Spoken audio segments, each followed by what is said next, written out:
You're listening to the Law Careers Net podcast, a monthly podcast designed to give you everything you need to know about becoming a lawyer.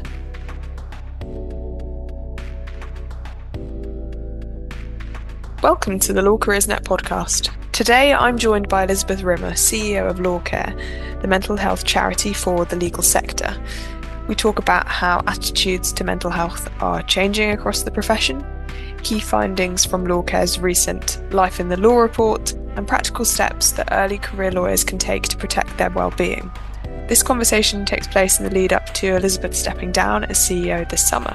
If you're interested in the wider theme of well-being in the profession, we spoke to Elizabeth a few years ago for a feature on work-life balance in the profession, which is linked in the episode description.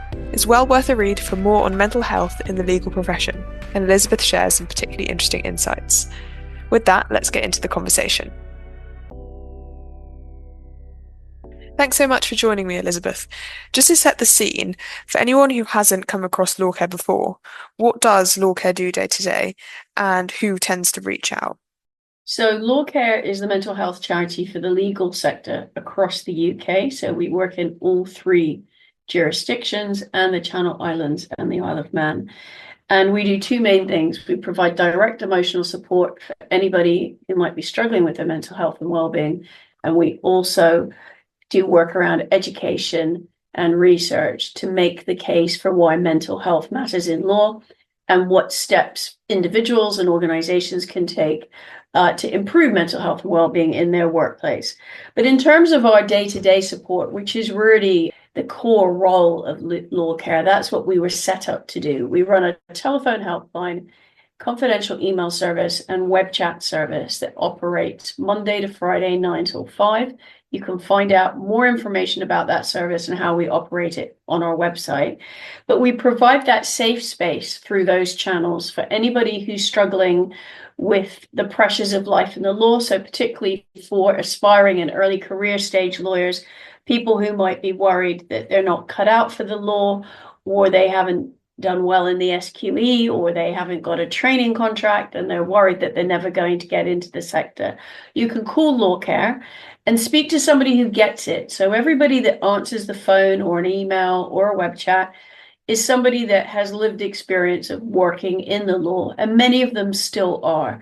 So if you say, I am studying for this, or I'm a trainee, or I'm in my first seat, we instantly know what that means. Or you might be a pupil barrister, or you might be an apprentice. So we're able to provide that safe space for talking through what's worrying you, because many people find it difficult to put their hand up and say they're struggling with something. So what we find is many people just contact us once. They just want to get something off their chest, and they feel a lot better for sort of being reassured that they're not the only person that feels this way. So we can help in that conversation to work out what steps that person may need to take to resolve what's going on for them, or we might be able to signpost them to another organization. And we get a wide range of people reaching out to us from across the jurisdictions and the professions, but a significant number of them, I think it's about 30 to 40%, would be people that are up to 5 years qualified. So the early stage career and aspiring lawyer group are a significant number of people that reach out to LawCare.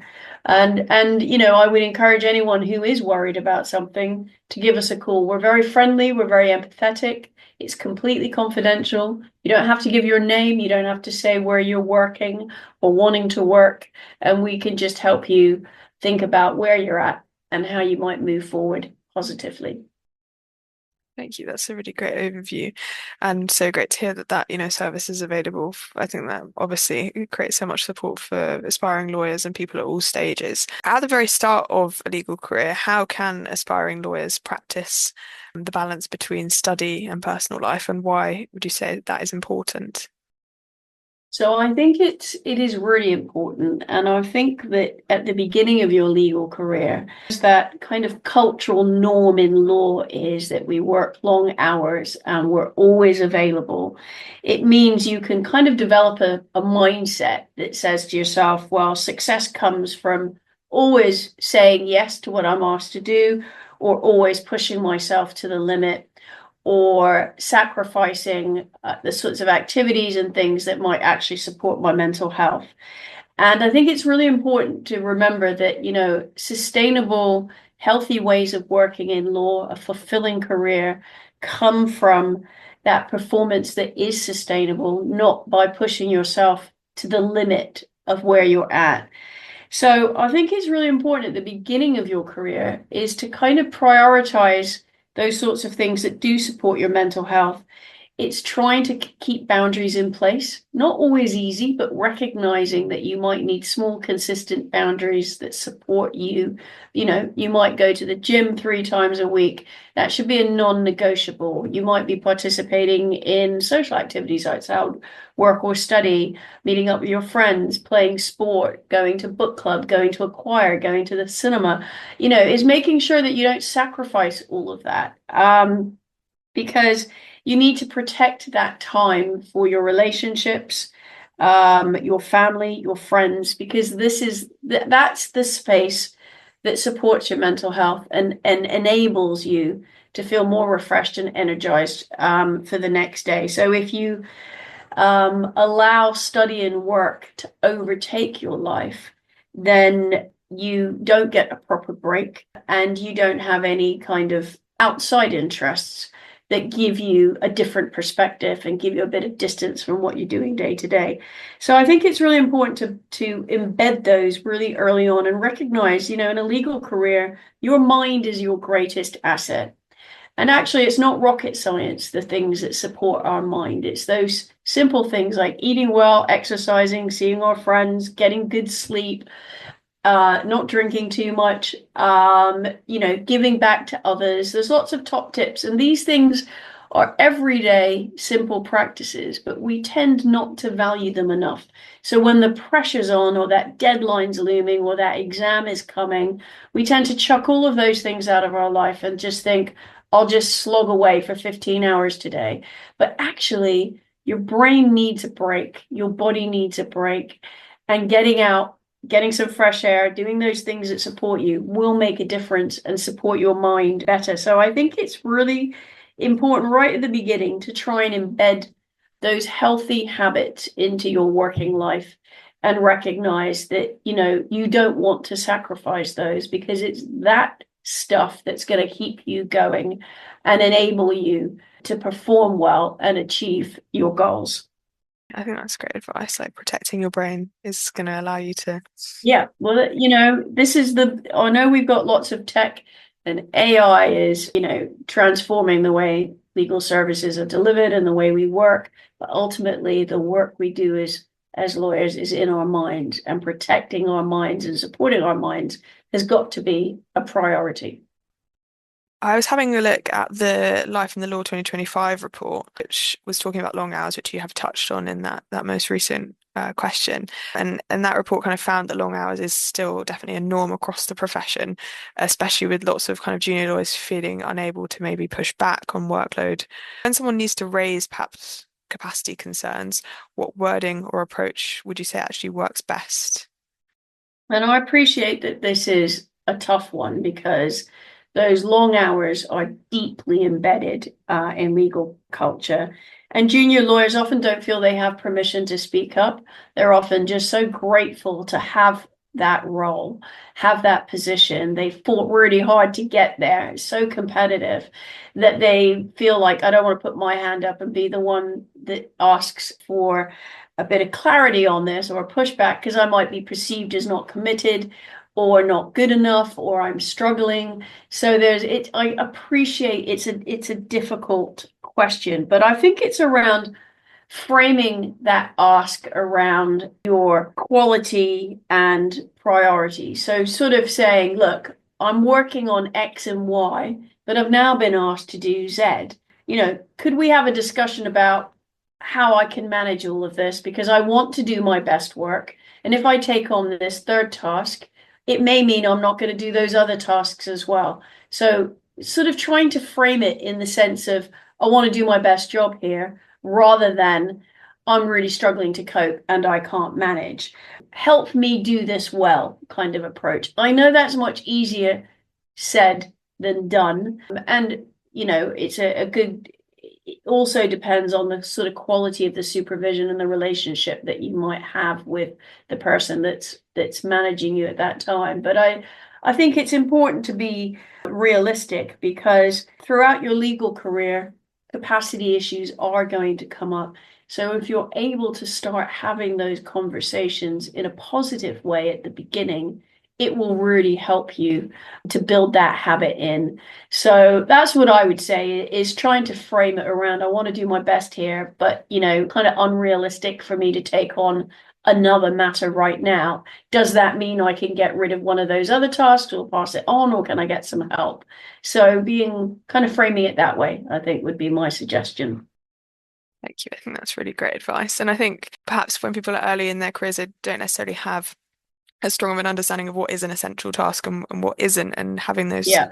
or maybe not essential, but kind of less urgent, having those conversations. Yeah, it's help me. Yeah, exactly. Help me prioritize. And, does that mean I can get a bit of extra time to do some of these tasks because I've been asked to do this one? But it's about having the conversation in a positive way rather than not having the conversation, saying yes to taking on more, and then finding you can't get any of the stuff done within the time frame, and you've become very stressed and anxious about it. And, that's not the place you want to be in.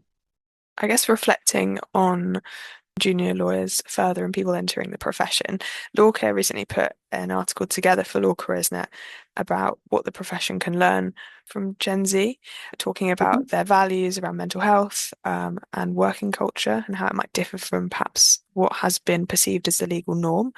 For aspiring lawyers researching firms or applying to roles, what would you say is one sign that a workplace is genuinely supportive rather than just very good at talking about well-being? That is a really tough question, because, I think there is a tendency for some of the initiatives and activity you're talking about well-being to be a bit on the performative side rather than actually what happens in practice.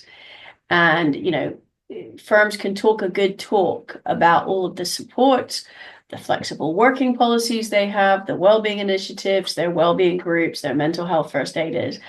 And I think the reality is you never really know what it's like until you're in there. And it varies enormously even within firms that might have an overarching approach. There's a lot of microcultures within law firms, depending on what team or who that partner is that heads up the group that you're sitting in.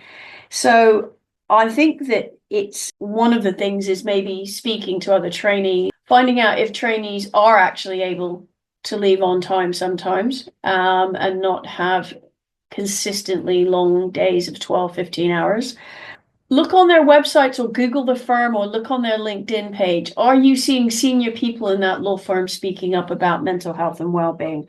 Are they talking openly about boundaries? Are they involved in the initiatives that firms are undertaking? With flexible working, it's hard to know in practice how the opportunity of people to avail themselves of those. So they may exist, but there may be some internal pushback on people using them. One of the things to really look out for is increasingly firms are mandating that people come back to the office 3 to 5 days a week. So if you see a law firm that is saying they want everybody in 5 days a week, then that might be an indicator that there's less flexibility in that organization than perhaps an organization that doesn't mandate that people come in. It's only an indicator. You may still have that 5 days a week in the office, but there is some scope for flexible working. So I think that is trying to find out from people if they've experienced the ability to use flexible working. And then, and not an easy one, and again, there might be something that's more easy to establish is when you're actually in there, in the firm, is, are people within the organization being consulted on the well-being initiatives that are being put into place? And where people raise concerns or they provide feedback, is that actually being acted on? Are firms taking note of what people say to them in terms of what their needs are and how they're met? But I think if you're looking at where to apply, then I think really looking on LinkedIn, Googling those firms, looking to see there's so many conferences and seminars and podcasts in the legal sector.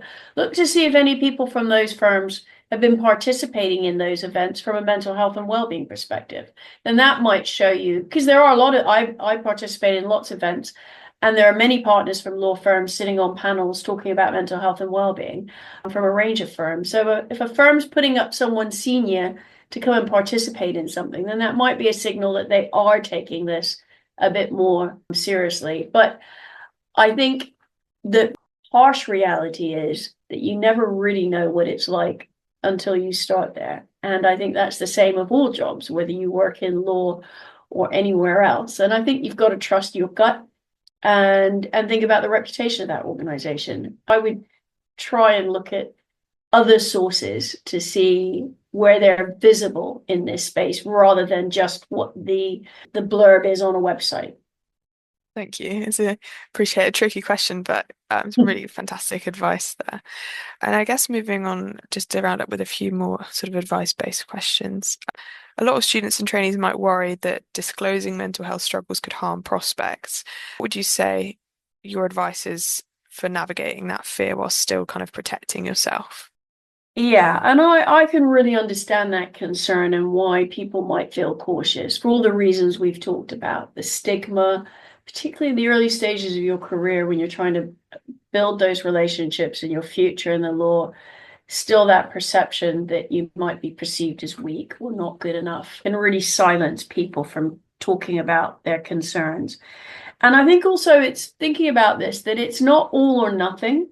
So it's kind of a spectrum. So you don't necessarily have to just say, share everything.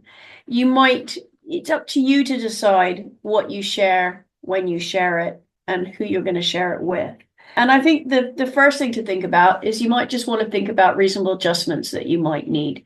So, what support do you need? You could say, I'm struggling with my workload or my capacity. I need some support in this space. I need a bit of flexibility.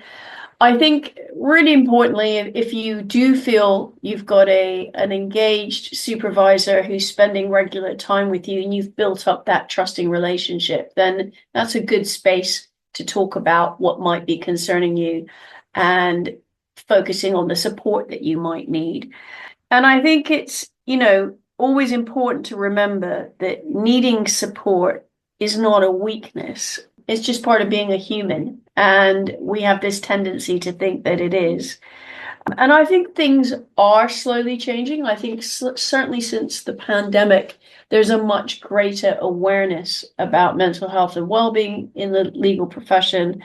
There's a much bigger dialogue now around people who are neurodiverse and what needs they may need in the workplace. So I think it's important, though, to be able to have those conversations because you need to have your needs met, because that's going to help you do your best work.